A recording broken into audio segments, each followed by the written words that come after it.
Scientists just laid out paths to solve climate change. We aren't on track to do any of them. Yay! Climate scientists have understood for decades that unchecked man-made global warming will wreak havoc on human civilization. The challenge has only grown more urgent as scientific understanding expands and the world begins to feel the impacts. Now, a landmark UN report offers both a glimmer of hope and a giant warning. Scientists and policymakers have the know-how to address climate change and stave off some of the worst effects of the phenomenon, but political leaders are nowhere close to fully undertaking any of these steps, the report shows. Scientists on the Nobel Prize-winning Intergovernmental Panel on Climate Change points to a global temperature rise of 1.5 degrees Celsius. All right.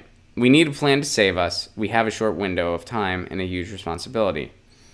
Humans need to shift the trajectory of carbon dioxide emissions so that we can stop emitting by around 2050, or pull more carbon out of the atmosphere than we release. That's a tall order given the extent to which we rely on fossil fuels. Now, scientists already have the technical wherewithal to limit temperature rise to the target 1.5 degrees Celsius. Limiting it is not impossible, but will require unprecedented transitions in all aspects of society.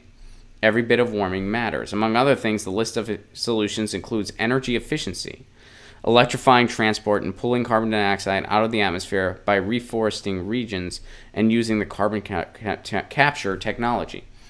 The rapid deployment of renewable energy will also play a key role. To keep temperatures at the target, renewable energy will need to provide at least 70% of global electricity in 2050, while coal use will essentially need to disappear.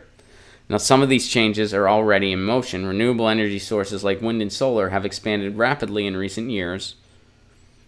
That growth is expected to continue, but the change isn't coming fast enough. Reaching the target will require government action, including support for research and development and modification of the way markets work to account for the negative effects of burning fossil fuels. It's the energy transition we need now for climate purposes needs to move much faster. We need policy mechanisms. So the report is intended to help spur those policies. So we're nowhere close to where we need to be. Like, nowhere close. So we need to have way more renewable energy. We need to reduce carbon emissions. And we need a pathway to do all this with a timeline that we actually take seriously. So we need to get off of fossil fuels and coal completely. And we're nowhere close to that goal. And according to this article, we have until about 2050. Other sources will tell you 2030. So Brown and others have tried to restart these efforts. They have a series of summits, policy announcements, and corporate commitments, all designed to put pressure on national governments ahead of the upcoming UN climate conference in Poland this December. But with political disruptions across the globe, the challenge remains steep. The challenge remains steep, especially when you have climate denial in the White House. We don't even have general consensus in the United States amongst elected officials that climate change is real. Now, there is consensus in the science community at pretty much 98%. The other 2% are funded by fossil fuels. But amidst officials, you don't even have common consensus that climate change is real. The President of the United States does not think climate change is real. Everything's fine. So, of course, we're way behind schedule. We need to reduce our greenhouse gas emissions. Wind, solar helps with all this. Sustainable farming helps with all this. Electric cars help with all this. And it's so hard not to feel helpless. Like it's so hard not to feel helpless and to think, man, we're not gonna be able to reverse this thing, and the planet is going to shake us off, as George Carlin put it. And to kind of go on this, here's something else. The EPA will dissolve its Science Advisory Office. The office will be merged by another that's led by the current science advisor. So the EPA will eliminate the Office of the Science Advisor. That's a good idea. Who needs that?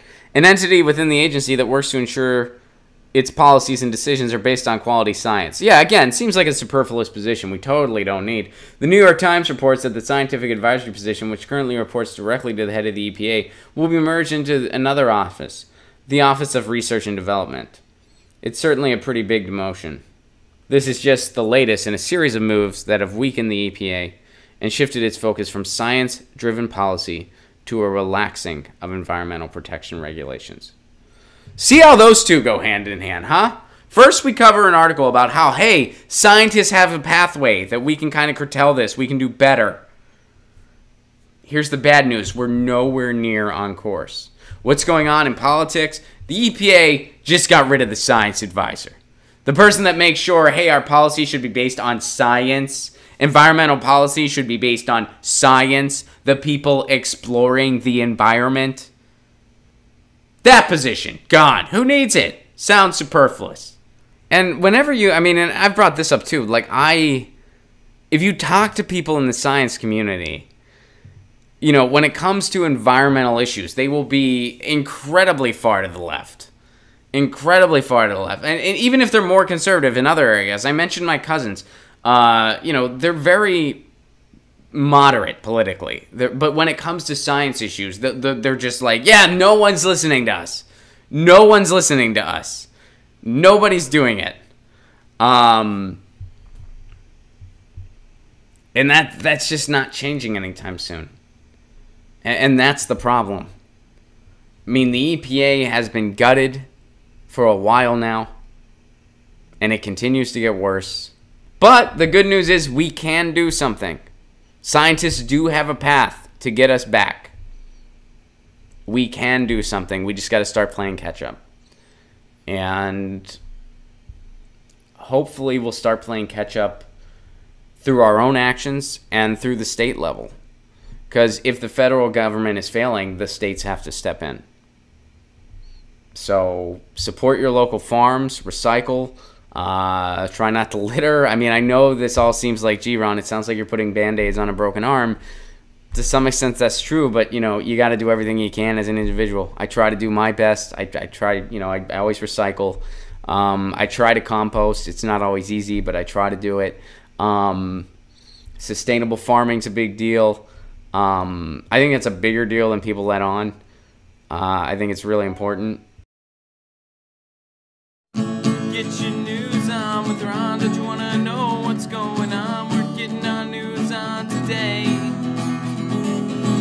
Get your news on with Ron. Don't you want to know what's going on? We're getting our news on today. You can tweet me an article at Ron Placone. We'll go through it together and make